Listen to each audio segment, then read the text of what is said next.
bendiga, queridos amigos, queridos hermanos que están una vez más con nosotros para poder estudiar la preciosa palabra de nuestro Dios Todopoderoso. Hoy quiero que veamos este precioso tema, la mujer sirofenicia. Esta historia está en dos evangelios, en el evangelio de Marcos y en el evangelio de Mateo. Marcos capítulo 7 verso 24, permítanme leerles, dice: levantándose de allí se fue a la región de Tiro y de Sidón, y entrando en una casa no quiso que nadie lo supiese, pero no pudo esconderse, porque una mujer cuya hija tenía un espíritu inmundo, luego que oyó de él, vino y se postró a sus pies. La mujer era griega y sirofenicia de nacimiento, y le rogaba que echase fuera de su hija al demonio. Pero Jesús le dijo: deja primero que se sacien los hijos, porque no está bien tomar el pan de los hijos y echarlo a los perrillos.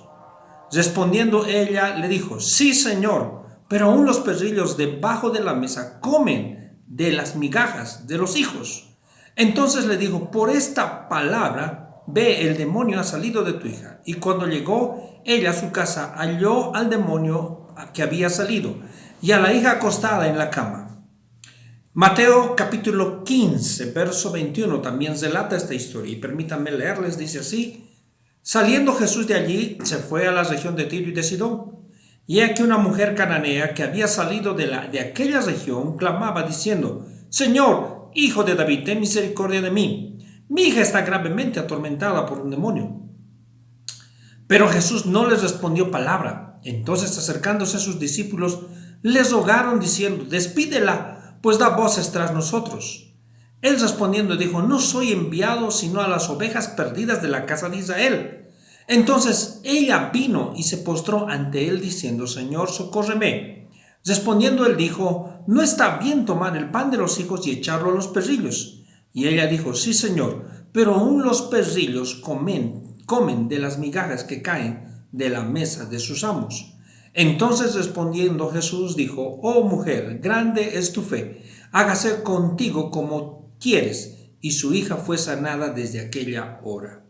Mira, hermano y hermana, el evangelio de Marcos está dirigido a una audiencia romana y va a usar términos y va a usar características propias para que ellos entiendan. En cambio, en el evangelio de Mateo está dirigido a los judíos y va a usar términos para que los judíos entiendan. Para poder estudiar la historia de la mujer sirofenicia, sí o sí tenemos que tomar los dos evangelios y plasmar como en un cuadro completo lo que sucede con todos los acontecimientos. Permítanme comenzar con el verso 24. En Marcos nos dice que estaban en la región de Tiro y de Sidón. En Mateo también nos habla de la región de Tiro y de Sidón. Una característica muy importante que vemos en Marcos es que Jesús tiene este retiro, este tiempo que sale del pueblo de Israel y se va a una ciudad gentil. Ahora, querido hermano y hermana, este tiempo, esta era la segunda vez que Jesús estaba saliendo. Y dice la Biblia, en la última parte del verso 24, no quiso que nadie lo supiese, pero no pudo esconderse. En cambio, en Mateo no nos habla del propósito de este retiro. Ahora, querido hermano y hermana, una mujer cananea, una mujer sirofenicia, griega, en Mateo nos presenta como cananea, porque los judíos conocían quiénes eran los cananeos. El pueblo de Canaán era un enemigo cuando ellos tomaron la tierra prometida.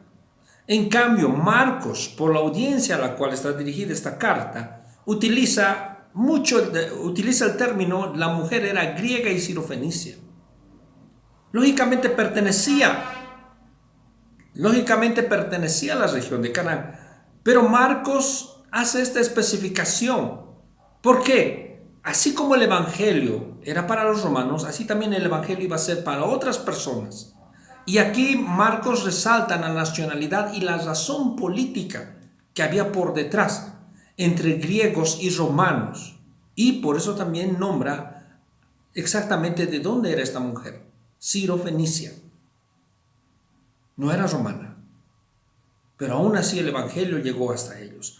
Ahora, otro asunto muy importante que tenemos que tomar en cuenta, en el verso 27 de Marcos capítulo 7, verso 27 dice, pero Jesús le dijo, deja primero que se sacien los hijos, porque no está bien tomar el pan de los hijos y echarlo a los perrillos.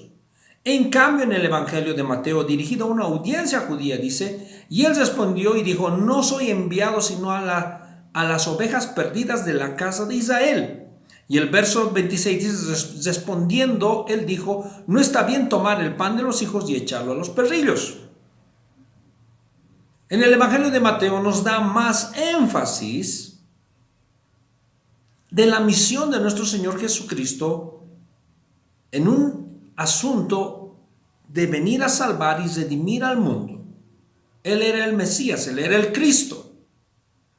En cambio, en el Evangelio de Marcos no toma mucho detalle eso en cuenta. Ahora, escuche algo muy importante que aparece en el Evangelio de Mateo, porque está dirigido a los judíos. En el Evangelio de Mateo, la mujer cananea, la mujer sirofenicia, le llama a Jesús, Señor, Hijo de David, ten misericordia de mí. Era un término mesiánico.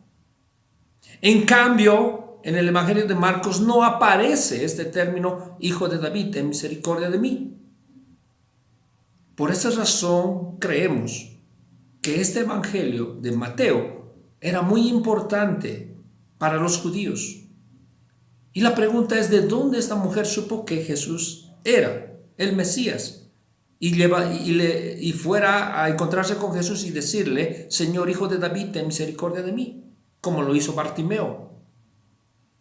Querido hermano y hermana, la fama de nuestro Señor Jesús ya había pasado fronteras.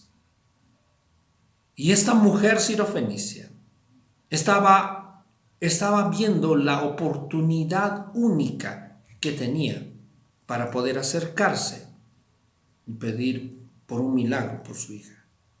Algunos comentaristas creen, querido hermano y hermana, que Jesús vino específicamente a este pueblo de Tiro y Sidón, sabiendo que había una mujer y uno de los propósitos fuera de su retiro, de un tiempo de estar preparándose, era también encontrarse con esta mujer. No lo sabemos al final, pero entendemos que las casualidades en el reino de los cielos no hay, y que Dios conoce los corazones y conoce las circunstancias que usted y yo estamos pasando. Querido hermano y hermana, al final Jesús le recrimina. En primer lugar, no le dirige la palabra, no les responde, los discípulos se molestan. El verso, Mateo capítulo 15, verso 23 dice, pero Jesús no les respondió palabra. Entonces, acercándose a sus discípulos, les rogaron diciendo, despídela, pues da voces tras nosotros. El verso 25 dice, entonces ella vino y se postró ante él, diciendo, Señor, socórreme. En el verso 22 también aparece el término clamaba. En el verso 25, socórreme. En Mateo capítulo 7, verso 25, vino y se postró a sus pies. Por estos dos evangelios podemos determinar que cuando la mujer llegó, se postró y empezó a clamar. Jesús no le quiso dirigir la palabra, y cuando comenzó a hablar Jesús con la mujer y explicarle la razón de su misión, primeramente al pueblo de Israel, la mujer otra vez se postra y empieza a clamar aún más por un milagro por su hija. ¿Qué nos enseña esto, queridos hermanos? Número 1, la fe. Y número 2, la necesidad de orar continuamente y no desmayar. Y no desmayar. Algunos, querido hermano y hermana, no vemos al momento el resultado, pero tenga por seguro que nuestras oraciones están llegando al cielo insistentemente. Y aparentemente hay un silencio de Dios, pero quiero que sepa, Él aún así sigue escuchando nuestro clamor. No se rinda. Cuando su petición está conforme a la voluntad de Dios y está conforme a los planes del Señor, Dios se va a encantar en responderlas. Pero aún así, aunque Jesús todavía no estaba el Evangelio llevando a los gentiles, aún así Jesús tuvo compasión y misericordia y sanó a esta mujer, a su hija. y su hija fue hecha libre de todo demonio. Quiero hacer notar algunas características. En primer lugar, el diminutivo que se utiliza acá de perrillo es un diminutivo que se refiere a un animal doméstico que normalmente recibe el afecto de la familia. Con todo, es un término que conlleva cierto desprecio o insulto. Ella aceptó aún la posición de un mero perrillo, pero en esa posición reclamaba las migajas que caían de la mesa. No pretendía el honor de estar a la mesa, pero sí de estar debajo de la mesa para recibir por lo menos las sobras. Normalmente los judíos se referían a aquellas personas que no eran del pueblo de Israel como perros. Y en Jesús se refiere a ella como perrillo. Otra característica que podemos notar: Jesús no pudo resistir más la muestra tan grande de fe, humildad y persistencia de esta mujer. La felicitó por su fe y le concedió lo que más quería, la sanidad de su hija y la libertad de todo demonio. Como en el caso del centurión, que también era gentil, Jesús se maravilló de la fe. Pero algo muy importante que tenemos que recalcar: así como Jesús exaltó la fe del centurión y exaltó la fe de esta mujer sirofenicia, en los evangelios no se ve que Jesús haya exaltado la fe de un judío. Pero dos extranjeros tuvieron fe y creyeron que él era el Mesías y que tenía poder. La pregunta es: ¿usted cree que Jesús tiene poder? La pregunta es: ¿usted tiene fe para creer en la palabra y creer que Dios puede hacer y contestar sus oraciones? Yo le animo a mantenerse en fe y a tomar el ejemplo de esta mujer sirofenicia. Persistencia en la oración, con fe, sin desmayar. Y Dios va a conceder la petición de su corazón. Dios les bendiga mucho.